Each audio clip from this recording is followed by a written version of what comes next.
देवादिदेव भगवान महादेव शिव और जगत जननी मां जगदम्बा के चरणों में नमन करता हूं। भगवान श्री राम का ये पावन मंदिर है। मैं भगवान श्री राम के चरणों में नमन करता हूं। बजरंगबली हनुमान को नमन करता हूं। मंच पर आसीन सभी आरएसएस के हमारे स्वयंसेवक संघ के जो पदाधिकारी गण हैं उनको नमन करता हूं। और आप सभी जो मेरे भाई हैं, मेरी बहनें हैं, मेरी बेटियां हैं, आप सभी को प्रणाम करता हूं। आरएसएस के 100 साल पूरे हुए, उसके उपलक्ष्य में ये कार्यक्रम हुआ कर रहे हैं। मैं अतुल भाई है ऊपर, आप भी एक और अतुल और भी हैं हमारे। अतुल जी आप ऊपर आ जाओ और जब मुझे बंद करना हो मेरे कंधे पे हाथ रख देना, ठीक है भैया? आ जाओ ऊपर आ जाओ, शर्माओ नहीं, घबराओ नहीं, ऊपर आ जाओ। मेरे कंधे पे आप हाथ रख देंगे तो मैं बंद कर दूंगा। अतुल जी, विवेक जी, मफीजा जी और इनके साथी, मेरी बहन है यहाँ रहती है पास में, ममता अरोड़ा, उन सभी का आदेश था कि मुझे यहाँ आना है, तो आना तो था ही।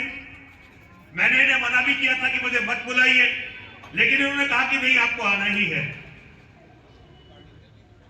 मैं अपने दुख बहुत कम रोता हूं, मुझे अपने जख्म दिखाने की आदत नहीं है, लेकिन मैं एक छोटी सी कहानी जिसने मुझे साधु बनाया वो मैं आपको बताना चाहता हूं। मैं एक किसान के परिवार में पैदा हुआ। कांग्रेसी बैकग्राउंड का मेरा परिवार था। मेरे दादाजी फ्रीडम फाइटर थे, कांग्रेस के पदाधिकारी थे आजादी से पहले, लेकिन उन्होंने स्वतंत्रता सेनानी की कभी भी पेंशन नहीं ली थी। बुलंदशहर जिले का रहने वाला हूं, दूर का रहने वाला नहीं हूं, इसलिए झूठ बोलने की संभावना नहीं है। मेरे पिताजी भारत के बड़े यूनियन लीडरों में से एक थे। मुझे 2 सब्जेक्ट कभी समझ में नहीं आए। मैं गणित में बहुत ही तेज था, लेकिन केमिस्ट्री मुझे कभी समझ में नहीं आई। मैंने धरती पर इस्लाम को बहुत अच्छी तरह समझा, लेकिन हिंदू मुझे कभी समझ में नहीं आया। हिंदू मेरे लिए केमिस्ट्री है, वो समझ में नहीं आता मुझे। इस्लाम बिल्कुल सीधा समझ में आता। तो मेरा किसी भी यूनिवर्सिटी में यहां एडमिशन नहीं हुआ, अच्छी यूनिवर्सिटी में। मैं कंपटीशन पास नहीं कर पाया, क्योंकि 100% मैथ में अर्न करने के बाद भी एक सब्जेक्ट में मैं फेल होता ही था। मेरे पिताजी ने सिफारिश लगाकर मुझे मॉस्को में पढ़ने के लिए भेज दिया।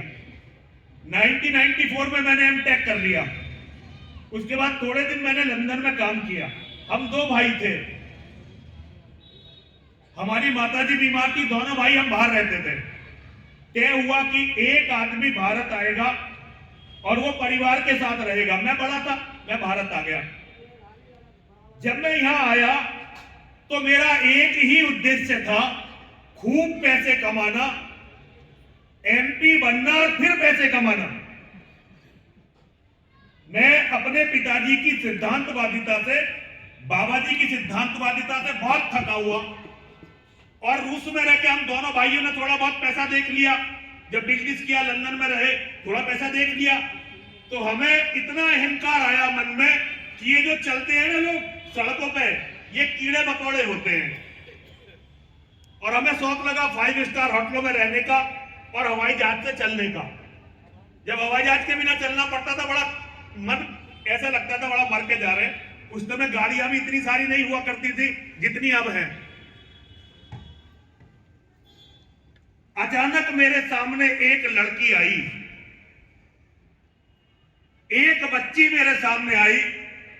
उस बच्ची की सहेली एक मुस्लिम बेटी थी। दोनों ने बहुत पक्की दोस्ती थी। उस मुस्लिम लड़की ने उस बच्ची की दोस्ती अपने भाई से करवा दी, सगे भाई से। और उसके बाद उस लड़की का इतना शोषण हुआ कि आप लोग सोच नहीं सकते। मेरी किस्मत में मुझे बर्बाद होना था। उस बच्ची ने अपनी कथा पता नहीं कैसे व्यथा मुझे बताई, उसे क्या लगा मैं नहीं जानता। असल में वो बच्ची उसी बिरादरी की थी जिसमें मेरा शरीर पैदा हुआ। और ये स्वामी जी बैठे, इनके गांव की लड़की थी वो। मुझे लगा आवारा लड़की है। मेरे शब्द अगर आपको एक दो अजीब लगे तो क्षमा करिए। मुझे लगा कि ये आवारा वाहियात है, वैश्या है, फालतू बकवास करती है। उसने मुझे उस समय जिस चीज को बताया था, उसने ये कहा था कि तुम में किसी को भी ये छोड़ेंगे नहीं,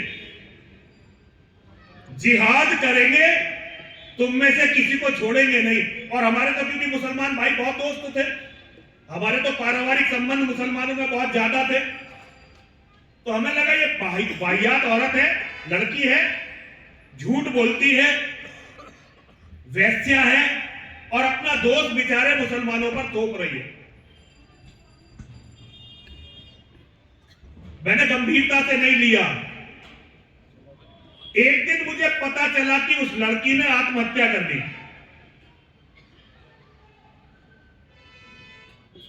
मैं बहुत ही भावुक व्यक्ति हूं। मैंने अपने सारे निर्णय अपने जीवन के केवल भावनाओं में बहकर लिए हैं। मैं समझदार बिल्कुल नहीं हूं।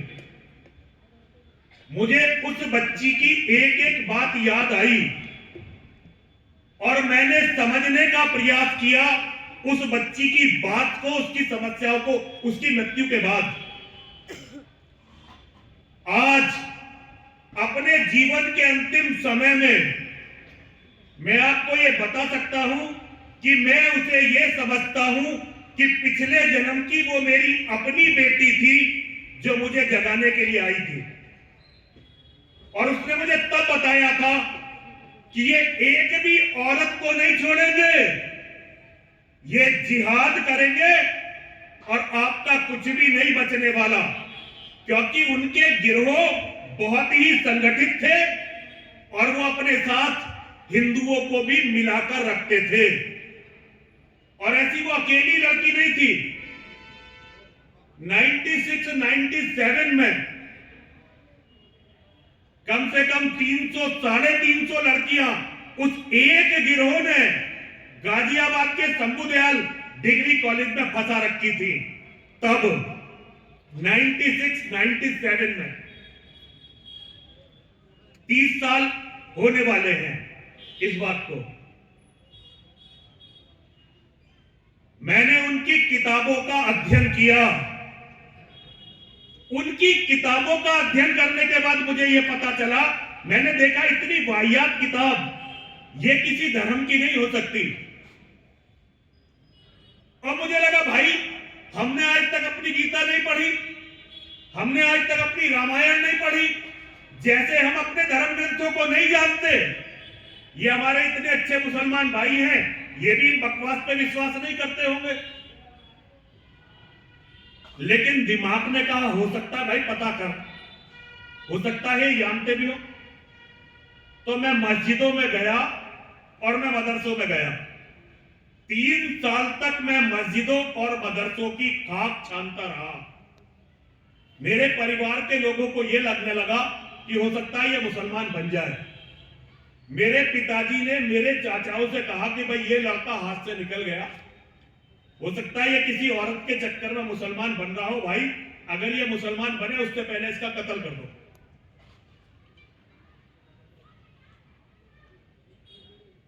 जब मुझे ये लगा कि मैं इन्हें अच्छी तरह समझ गया हूं, तो मैं इनकी असलियत को पूरी दुनिया को बताने के लिए निकला।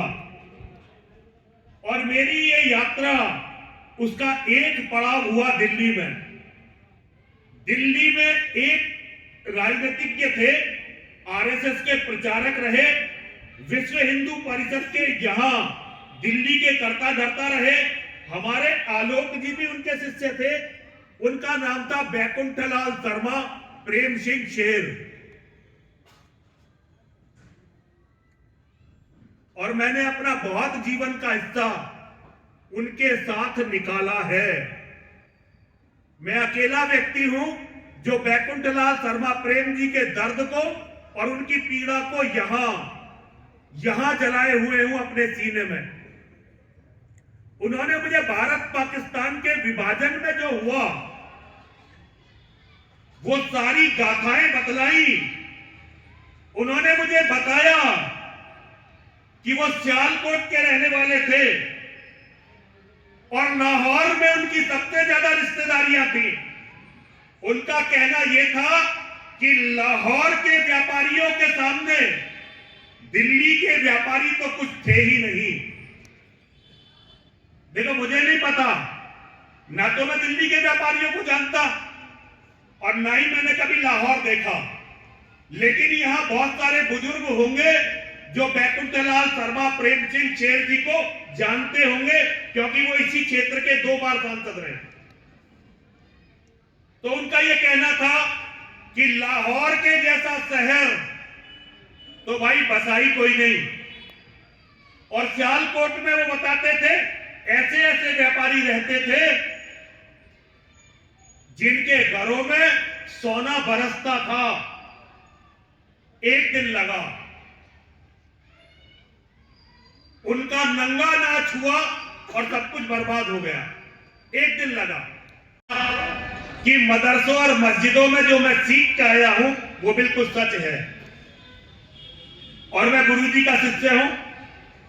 मैं जो बातें बोलता हूं वो मैंने उन्हीं से सीखी है। भारतीय जनता पार्टी दिल्ली का उन्हें भीष्म पितामह माना जाता है। राम जन्मभूमि के आंदोलन के सूत्रधारों में से एक थे वो। ये चलिए क्या विषयांतर हो जाएगा, मैं उस पर नहीं जाऊंगा। एक मेरा अपना व्यसन है कि मैं पढ़ता बहुत ज्यादा हूं। तो मैं जैसे आपको बता रहा हूं, मैं हिंदुओं को तो नहीं समझ सका, लेकिन इस्लाम का पूरी दुनिया का मुझे सबसे बड़ा विद्वान मुसलमान मानते हैं। हिंदुओं को छोड़ दीजिए, मुझे डाटा याद नहीं रहता कि भाई ये कौन सी किताब में कैसे कैसे लिखा हुआ है, लेकिन बातें मुझे उनकी सारी याद है। मोहम्मद ने अपने जीवन में क्या किया क्या नहीं किया वो सारी बातें मुझे याद हैं। और जितना मैं इस्लाम को समझा हूं, मैं आपको ये बताना चाहता हूं, आप बहुत बड़ी बड़ी बातें कर रहे हैं। आप विश्व गुरु बनने का सपना देख रहे हैं। जब से हमने बातें सुननी शुरू करी हैं, हर आदमी हमें विश्व गुरु बना रहा है। हम विश्व गुरु बनेंगे, विश्व गुरु बनेंगे, विश्व गुरु बनेंगे। औकात तो हमारी जिंदा बचने की नहीं है जमीन पर। उनकी तैयारी देखिए और हमारी औकात देखिए। उनकी तैयारी और हमारी औकात के बीच का अंतर। आज जब मैं आपके पास बोल रहा हूं, कल इसके लिए मुझ पर मुकदमा होना तय है, क्योंकि आज जो लोग देश चला रहे हैं वो मेरी नहीं सुनते। मैंने उनके लिए क्या किया? मोदी जी को प्रधानमंत्री बनने के लिए मैंने अपना कितना खून और कितना पसीना बहाया, आज इसकी कोई वैल्यू नहीं है, कोई वैल्यू नहीं है। वैल्यू है केवल उनकी, क्योंकि उनके लोग हर जगह हैं। हम अपनी सरकार से ये भी नहीं कह सकते कि भाई हमारी ये मांग है। अगर हम अपनी सरकार से मांग करने लगे तो जिन संगठनों की हमने रात दिन सेवा की है वो संगठन स्टेटमेंट दे देते हैं कि ये आदमी हमारा नहीं है भाई, इसका हमारे संगठन से कोई लेना देना नहीं है। ये दुर्गति है हमारी।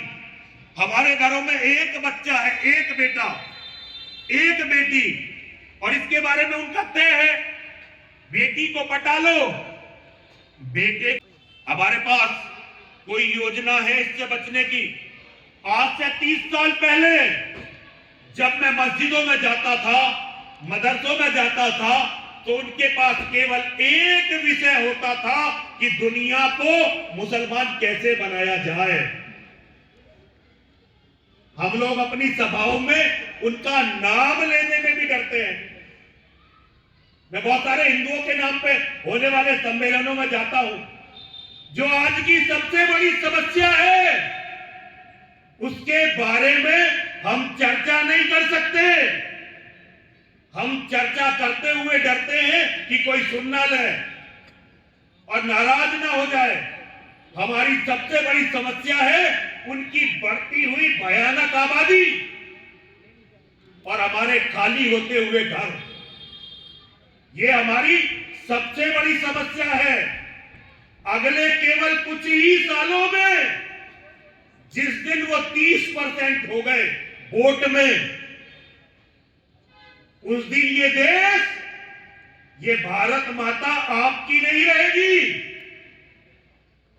उसके बाद आपकी ये भारत माता उनकी हो जाएगी और वो वास्तव में विश्व गुरु बनेंगे। आज दुनिया में उनके प्रचार के जितने बड़े केंद्र भारत में हैं, इतने बड़े केंद्र अरब में नहीं है, इतने बड़े केंद्र पाकिस्तान में नहीं है। हम कहते हैं पाकिस्तान से आतंकवाद भारत में आता है, जबकि सत्य तो ये है पूरी दुनिया से इस्लाम का जिहाद भारत से जाता है। दारुल उलूम देवबंद और ऐसे हजारों मदरसे तो लाखों हैं, लेकिन वैचारिक केंद्र जो पूरी दुनिया को इस्लामिक जिहाद देते हैं वो भारत में है। बड़े मौलाना मदनी जिनका नाम है, वो बड़े बड़े संगठनों के प्रमुखों के साथ बैठते हैं, हमारे प्रधानमंत्री जी के साथ बैठते हैं। हम लोग केवल इस बात से खुश हैं कि हमने सरकार बनवा दी। इतनी औकात नहीं कि सरकार के सामने एक बार ये पूछ भी सके कि भाई हमारा कल को होगा क्या। तुमने तो हमारे बारे में बात तक का बंद कर दी करनी।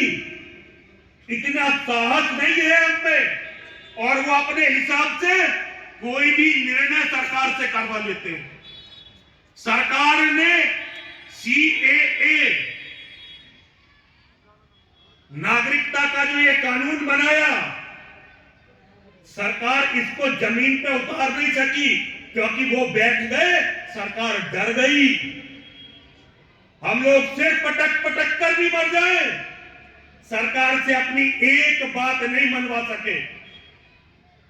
जहां कोई नहीं जाता था उस काम के लिए मुझे भेजा जाता था 14 से पहले तक। मैं अखंड हिंदुस्तान मोर्चा का राष्ट्रीय संगठन मंत्री था। मेरी केवल एक सरकार से मांग थी कि सरकार जनसंख्या नियंत्रण के लिए कठोर कानून बना दे, और मैंने हर संभव तरीके से ये मांग की।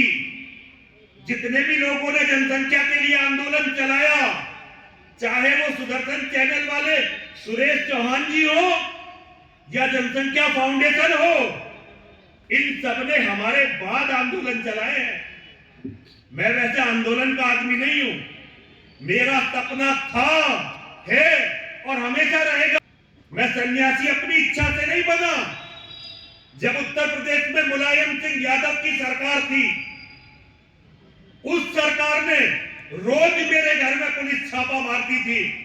मेरे पिताजी परेशान हो गए मुझसे, तब मुझे जबरदस्ती साधु बनना पड़ा। मैं उन साधुओं में से नहीं हूं जिन्हें भगवान प्रकट होकर ज्ञान देते हैं। मुझे ऐसा कोई ज्ञान मिला ही नहीं। मुझे योगेश्वर की गीता एक एक श्लोक पूरा कंठस्थ है, लेकिन योगेश्वर ने मुझे कहीं भी तपस्या करने का आदेश नहीं दिया। योगेश्वर ने मुझे, क्योंकि योगेश्वर मुझे बताते हैं, मेरे मन के अंदर बैठे योगेश्वर मुझे बताते हैं कि अगर सनातन धर्म इस धरती से खत्म हुआ, भारत की जो ये भारत पूरा भारत नहीं है, ये जिसे हम मातृभूमि कह रहे हैं, ये हमारी मातृभूमि नहीं है। हमारी मातृभूमि ये पूरी पृथ्वी है। माता चे पार्वती देवी, पिता देवो महेश्वरा, बांधवासी भक्ताश्चे स्वदेशो भुवंत्रियम। देवादिदेव भगवान महादेव शिव हम सबके पिता हैं। जगत जननी मां जगदम्बा पार्वती हम सबकी माता है। दुनिया के तीनों लोग ये हमारा अपना घर है, और दुनिया में जितने भी शिव भक्त हैं ये हमारे भाई बहन हैं। धर्म ने हमें सिखाया कि कोई भी दुनिया में किसी भाषा का बोलने वाला हो, किसी वर्ण में पैदा हुआ हो, अगर वो शिव का भक्त है, अगर जगत जननी जगदम्बा का बेटा है, तो हमारा सगा भाई है और दुनिया के तीनों लोग हमारा घर है। लेकिन नेताओं ने हमें क्या दिया? कल दिल्ली विश्वविद्यालय में एक लड़की रुचि तिवारी केवल इसलिए उसके साथ इतना घृणित व्यवहार हुआ कि वो एक ब्राह्मण की बेटी है, जंतर मंतर पर चंद्रशेखर रावण प्रदर्शन करने आया और खुलेआम वहां ब्राह्मण की बेटी को इसलिए पीटा गया, वो ब्राह्मण की बेटी है। ये हमें नेताओं ने दिया। 13 जनवरी 2026 सनातन धर्म की किस्मत का सबसे काला दिन, जिस दिन हम पर यूजीसी एक्ट थोपा गया। और सबसे बड़ी बात, हिंदुओं के सम्मेलन करते हो, हिंदुओं पर इतना बड़ा आघात, उसकी चर्चा तक नहीं कर सकते।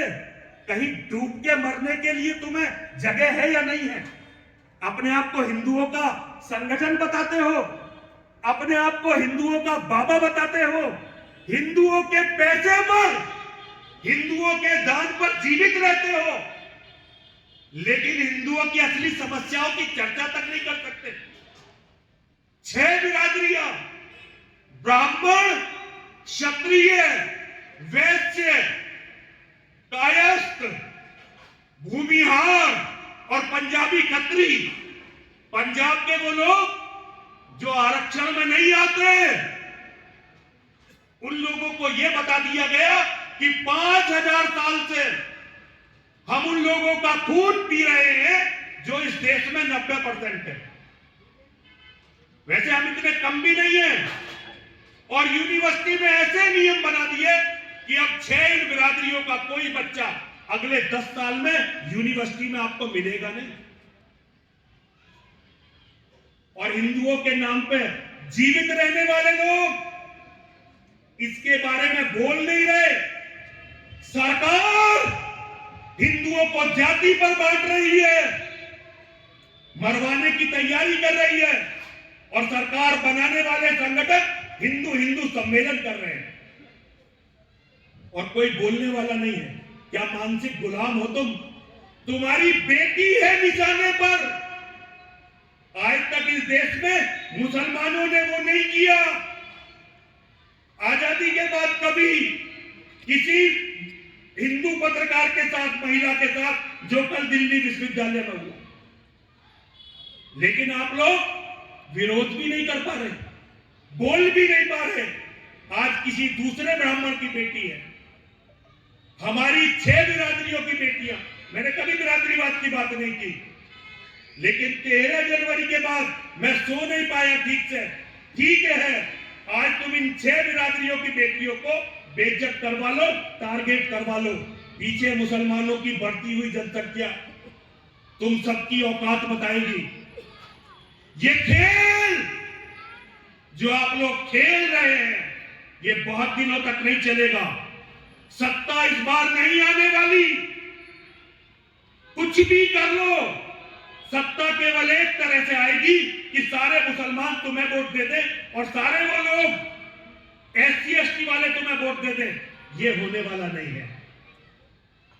हमने तुम्हें खड़ा किया था, हमारे खून पसीने पर खड़े हुए थे, हमसे गद्दारी कर दी।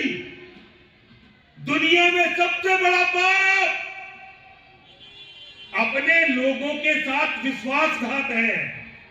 वेद कहता है, रामायण कहती है, महाभारत कहती है, अरे विभीषण जैसे धर्मात्मा अपने भाई के साथ गद्दारी करके कभी भी क्षमा नहीं हुए। तुम तो अपने लोगों को मरवा रहे हो और अधर्म के साथ मिलकर कैसे बचोगे? और जितने भी साथी हो तुम इस अधर्म में शामिल हो, मैं यतीन्द्र सिंहानंद गिरी, श्री पंचदशनाम जूना अखाड़े का महामंडलेश्वर, मैं उन सभी लोगों को जिन्होंने हमारी पीठ में ये छुरा होता है, वंश विनाश का श्राप देता। जीवित नहीं बचोगे, या तो धर्म के लिए लड़ो, सत्य के लिए आवाज उठाओ, वरना हिंदू हिंदू कह के कितना ही मूर्ख बना लो, जीवित नहीं बचोगे, वंश विनाश देखोगे। मेरी बात पूरी हो गई, मुझे और कुछ नहीं कहना, कुछ भी नहीं कहना। जब तक ये यूजीसी का बिल वापस नहीं होता, मैं और कुछ नहीं कहूंगा। और अगर ये बिल वापस नहीं हुआ तो मैं बस केवल पूजा पाठ में लग जाऊंगा और मनी मन केवल उनके विनाश के लिए महाकाली का आह्वान करूंगा। मैंने अपने जीवन में जितनी भी पूजा की आज तक, जब भी भगवान के सामने सिर झुकाया, मैं दुनिया के सबसे प्राचीन महाकाली मठ का महंत हूं, मां बलगामुखी का। मुझसे बड़ा पुजारी नहीं है इस धरती पर। मैंने जब भी अपनी मां के सामने, मैंने जब भी अपने महादेव के सामने सिर झुकाया, हमेशा ये कहा, हे मेरी मां, हे महादेव, इन जिहादियों का समूल विनाश करो, सनातन धर्म की रक्षा करो, सनातन धर्म के मानने वालों के परिवार की रक्षा करो, इन हिंदुओं की बहनों की बेटियों की रक्षा करो। लेकिन आज मेरा मन इतना दुखी है, अगर ये कानून वापस नहीं हुआ तो मैं आगे की सारी पूजाएं उन लोगों के वंश विनाश के लिए करूंगा जिन्होंने सनातन धर्म के साथ ये विश्वासघात किया है। मुझे पता नहीं आपको मेरी बात कितनी बुरी लगी होगी, क्योंकि आप इस महाविनाश के जिम्मेदार हो। आपने हमसे हमारा जीवन ये कहकर मांगा था कि हिंदू राष्ट्र बनाएंगे, और भारत मुसलमान राष्ट्र होने की तरफ है। आपका एक पैसे का कोई कार्य नहीं है। और भैया धारा 370 की बात मत करना, एक भी ब्राह्मण बसाने की बात भी मत करना। 3 तलाक के बाद लव जिहाद हजारों गुना घातक हो गया और उनकी आपस की सारी लड़ाइयां बंद हो गई।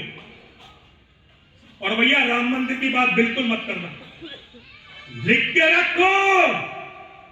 अगर तुमने कुछ नहीं किया और ऐसे ही ड्रामे करते रहे तो ये राम मंदिर 10 साल भी नहीं टिकना। जैसे ही सत्ता मुसलमानों के हाथ में जाएगी, सबसे पहले ये राम मंदिर टूटेगा।